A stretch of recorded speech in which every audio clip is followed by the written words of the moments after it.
Energizer the DJ. I'm back. God damn it.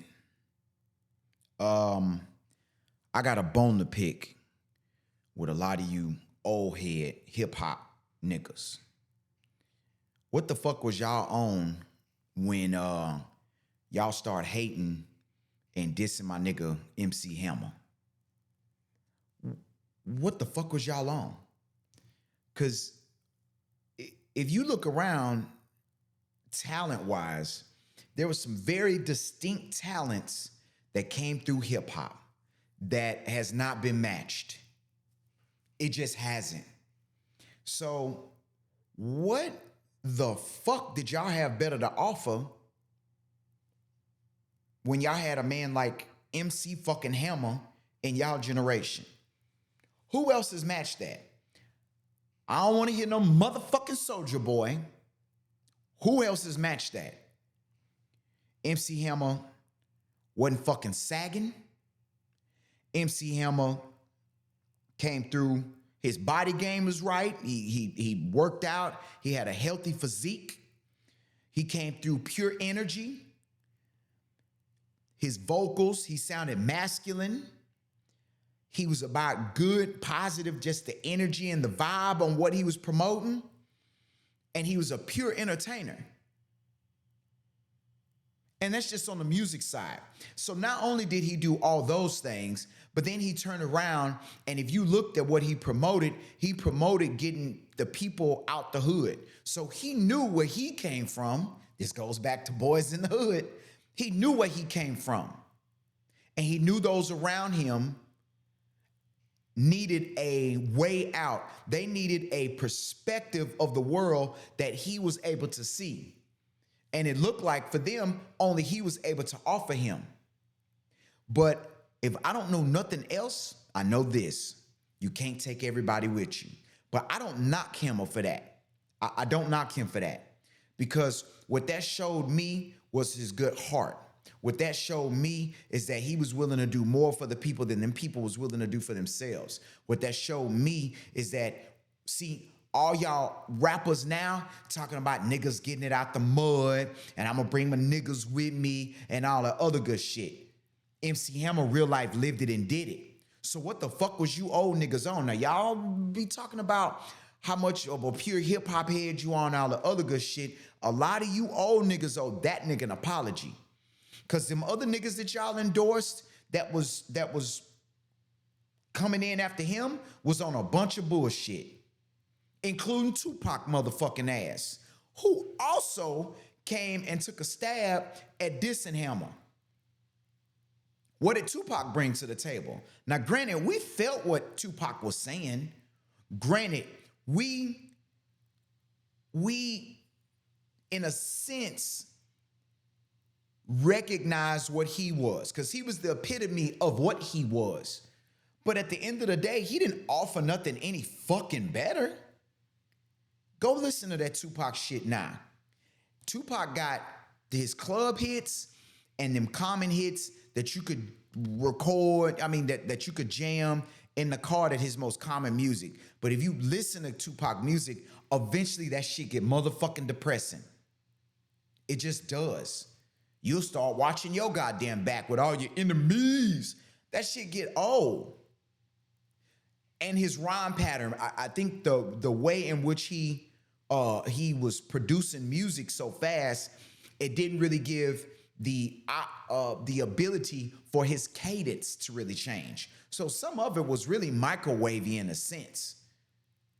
So this nigga, this is Hammer, and then this is the beauty of a Gemini, and this nigga was Humpty Dance. Here's your chance to do the hump. The fuck are we talking about? He got blow up dolls and he dancing in those and doing all that shit. So what the fuck was Tupac talking about? Huh? So when it all boils down to it, now at where we are, we had 50 fucking years of hip hop. So let's go and look at it. Cause Tupac just got you screaming, all right, motherfucking Pete. MC Hammer provided you with a blueprint of pure entertainment. He wasn't no nigga with his pants fucking sagging and talking about thug life and all this suicidal shit and all this shit that led you to a bunch of nowhere. Thug life and all of that. Because it locked up a lot of them niggas that was of that generation. A lot of them niggas contributed to the military industrial complex. They fed right into the hands of what they wanted and where they wanted music to go. And you can't tell me with Tupac dissing MC Hammer, you can't really tell me this nigga don't sound like a fucking agent. Think about it. Because what does he play into? He plays into all the things that got niggas locked up. And he was a fucking mascot for that. So let's go back to Hammer. This nigga comes out the hood. This nigga got his brothers with him. So he got his family working with him in this business as well. On top of that, he brings the people from the neighborhood with him. When they showed up to their city, he brought his people with him. What Webby say? I'm in the club, fucked up, I got my people with me. This is just a nigga in the club drinking and they just rolling deep. Hammer came to your motherfucking town. This nigga came to a bus. This nigga came to entertain. This nigga came in that bitch, got everybody in that bitch sweating, bitches screaming, passing out and shit. He entertained you. He went on about his business and they did the next thing in the next city. And the only fucking thing that y'all can say is, oh, this nigga Hammer went broke. Oh, this nigga with something about his money and shit. Now, granted, Trump manipulated and utilized the tax laws to his advantages. So he utilized bankruptcy laws and that shit, all that shit to his advantage. Y'all, he wasn't scrutinized the same way. I don't got nothing against Trump. I think somebody on his team is pretty fucking smart on how they able to go in and use these codes as there. And then, as he told y'all, the same fucking way that y'all scrutinize him for using those codes, it's the same people who y'all had preferred at being in office or had idolized so much, they the ones who put the shit in play. So let's go back to Hammer. If it goes down as he went broke and bankruptcy and all the other good shit, how much motherfucking dancing do you do on TikTok? Don't you wish you got goddamn paid? It seems like everybody's a fucking majorette. Everybody's doing goddamn 8 counts, dancing with the stars, so you think you can dance. All these platforms that they offer now with a bunch of goddamn dancing.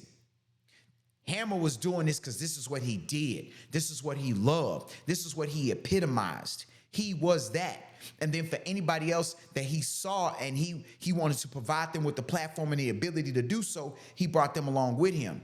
Now, granted, when you do bring the village, it's gonna cost. So maybe he should have had somebody in his crew that could have did those tax write-offs. That would have been dope. I guarantee you now, if Trump was the fucking, if he had Trump's team, I guarantee you he still have his coins. But what was they scrutinizing it from? See, what that sounds like to me when you go back, that's a bunch of dumbass niggas just fucking talking. The same shit that go now with social media. Niggas just talking. So nobody really understood money like that, but they was quick to judge him and talk all this shit. When that man was helping, when that man brought his city with him, when that man offered people a different platform to go and see some other shit besides being in a city where, from my understanding, a lot of those Black Panthers ended up in that city, and then eventually, after being tore down, after what they went through battling with the government and all the other good stuff, a lot of them ended up succumbing to the drugs. And then the need for, because when you militant and you trying to provide and have your own and all the other good shit, you go get starved out. They went through hard times. They went through Reagan. They was dealing with Bush. All that shit that went on in the fucking 80s, they went and planted shit in the neighborhood. So all this crime and all this shit that's going on, he brought them out of that. And the best thing y'all could do is say Hammer went broke. What did he go broke on? And so the most y'all could talk about was, are you old niggas back then, was y'all could run y'all mouth about this nigga having tile floors with heaters on it, and then the news channels back then cover what he had. Who the fuck is dancing that goddamn much to walk on goddamn cold ass tile? I be goddamn if I'm doing all that goddamn pelvic thrusting and I can't walk on warm motherfucking tile. Might have goddamn plantar fasciitis, and he might have needed that motherfucking warm towel to walk on. And the best thing that y'all could come up is scrutinize what the nigga went and got. Who the fuck is doing all that traveling and sacrificing and being away from their family and burning all them motherfucking calories, goddamn pelvic thrusting and shit? This nigga Hammer was getting brought on to Arsenio Hall, and before the fat ass MC nigga could even announce him, Hammer is already dancing and spinning on the goddamn on the side of the goddamn stage before he even come out. The nigga done did 3 spins, three 360s already before he even hit. This man has stayed ready. He was getting co-signed by motherfucking James Brown and shit, who is a bad motherfucker. So what else do you think is going on here? So who does all that sacrificing and shit, being away from your wife and your daughter or your children or whatnot? You doing all that goddamn traveling. Then you dealing with people. You dealing with people pulling at you. You dealing with people always want some autographs. And back then, you didn't get to be all up in his motherfucking business on social media. You had to go see him. I'd been to an MC Hammer concert as a kid. You felt that. So I'm just trying to figure out, all you old motherfuckers, what the fuck did y'all have to offer that was outside of Hammer? Because after that, it was nothing but death and 40 ounces and smoking fucking weed and a bunch of drug and niggas talking about how they sold drugs and all of that. So we couldn't have had just this one person that came in and showed us a better side of things. Huh? We had a problem with that? I can't wrap my mind around that shit. And that's why that nigga said you can't touch this. That sound like some royalty ass shit. You niggas couldn't touch the level of what he was and what he projected in his energy. You niggas couldn't touch that. It was a lot of one-of-a-kind talents that came out of that generation. Dougie Fresh. The only niggas that was beatboxing and doing what he was doing, that was making them sound effects and all that, and what he does is him and that nigga from Police Academy. That was it. Nah, the Fat Boys and a few of them other niggas was trying that shit, but they not this. I'm telling you now, Dougie Fresh is still doing that shit now. Took care of his body. He's still in good health. He's older, but he still look young. So these type of generational talents, what's going on? Now, we already know what Vanilla Ice was, or Van Winkle, or whatever the fuck his name is, or Rob Van Winkle. This nigga sounds like a yard gnome. Anyway, we already know what Vanilla Ice was, and that was their white version of Hammer, because at that point it's commerce. So they saw one thing worked, so they went and slid him on in. But even then, I'm gonna tell y'all now, MC Hammer beat motherfucking, Vanilla Ice is better than a motherfucking Riff Raff. Shit. Man, just being an adult and just going in and looking at this shit, it seemed like everything is the fucking opposite. Just looking at how we had 50 years of hip hop. A lot of us are in our late 20s, 30s, 40 years old, 50s, that has experienced within this 50 years of hip hop, and we grew up watching this shit. We don't even know what the fuck Bone Thugs and Harmony was saying. We knew everything this nigga MC Hammer was saying. I just can't wrap my mind around this shit. So I need some motherfucking answers. Somebody tell me, you old niggas. I want to hear you old niggas who was back there criticizing him. Where are you old niggas at? Because some of you niggas are still janitors and shit and still working on cars and busting up your motherfucking knuckles, and you ain't got no 401k and shit. While you was talking about MC Hammer motherfucking money, this nigga was taking care of a lot of motherfuckers. You just got you and your couple of your baby mamas or your bullshit kids, and you was speaking on motherfucking MC Hammer. I can't wrap my mind around this. And this bothers me because I was looking at something on the internet recently, and it had some shit about Nike releasing a shoe back in the Gap that was called Fallen Heroes or some shit like that. And it was Pee Wee Herman and some other niggas, And then on one of them, it was MC Hammer. And I was like, man, what the fuck they talking about? And how do you even put outside of being them 80s and 90s pop sensations, why the fuck are you putting them even in the same sentence, let alone Fallen? Y'all should be commending him. Get that nigga his own shoe. What about that? MC Hammer gave you hype music, quality entertainment. He had you in shape, bad bitches dancing, doing they motherfucking thing. Ask some of y'all grandmas. They was out there trying to keep up and do that shit. Some of y'all can't wait to fit in right now and do a stupid ass line dance, let alone what it takes to goddamn be able to do any of that shit that MC Hammer was doing. Now they was working even if you look at the Can't Touch This video, them motherfuckers are standing in one place. This nigga's every motherfucking well. And in shape at that age.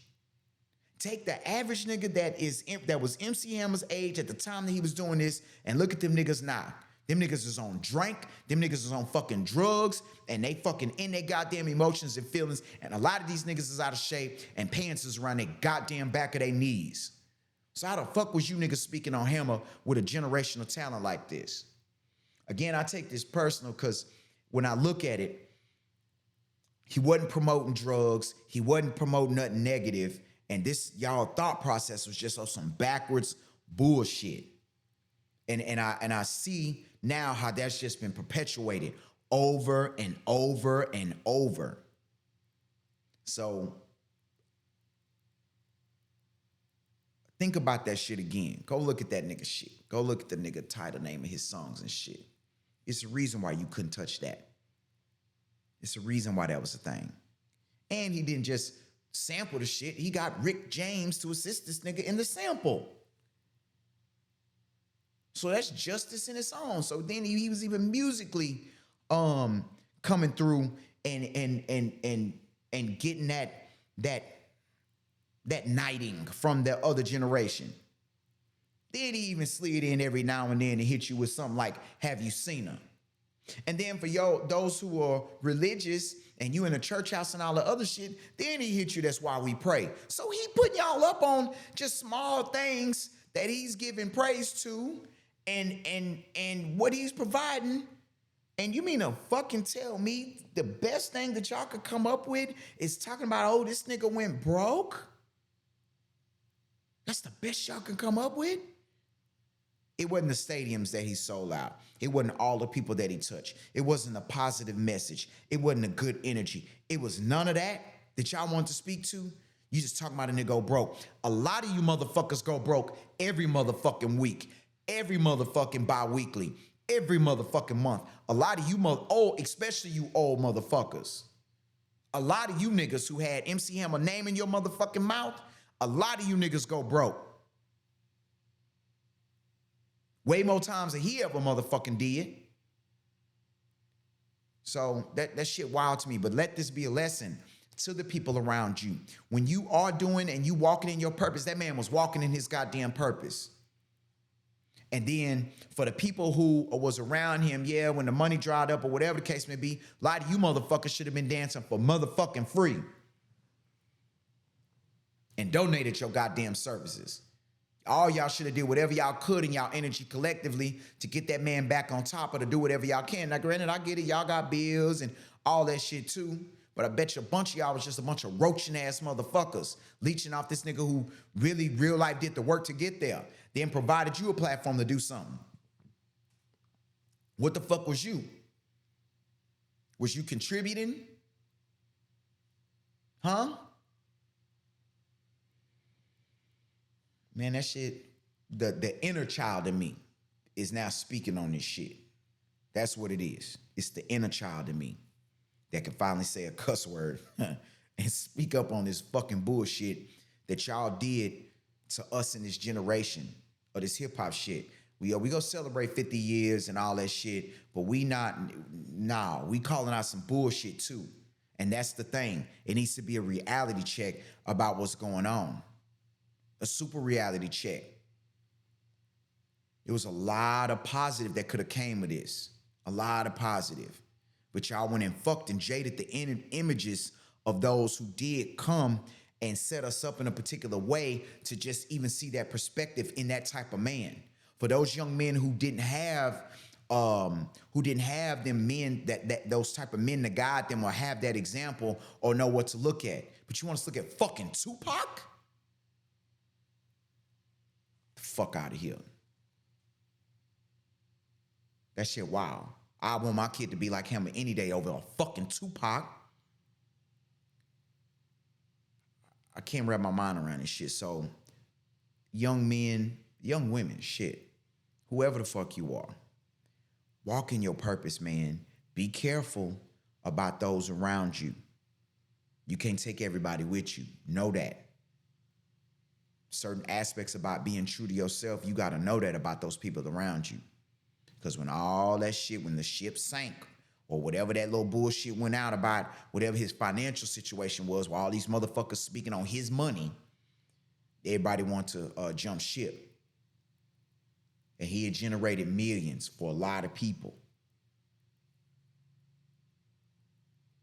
That's crazy to me. It ain't like you didn't know the talent wasn't there.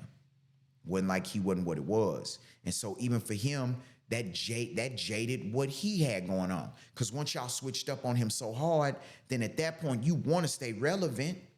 You want to try to move in the direction of what you perceive and what it is. You want to try to get yourself now out that hole. So y'all love a comeback story. So I'm saying, what's up? So this nigga, I mean, shit, Nelly, in a sense, this is almost the same move. So he says, all right, fuck it. I'm gonna make a that at that time almost like a damn near tip drill video. Pumps in the bump. This nigga's out there in Speedo. And a lot of you niggas can't wear Speedos. So this nigga was even then, at that age, still being able to come out there and wear a goddamn Speedo.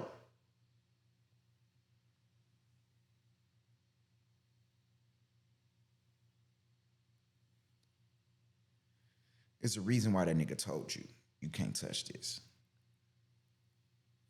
Man, don't let people knock you off your A game. Give it all you got. Stay consistent. Be who you are. And know you can't take everybody with you. And keep people out your financial situation. And protect yourself. Fucking.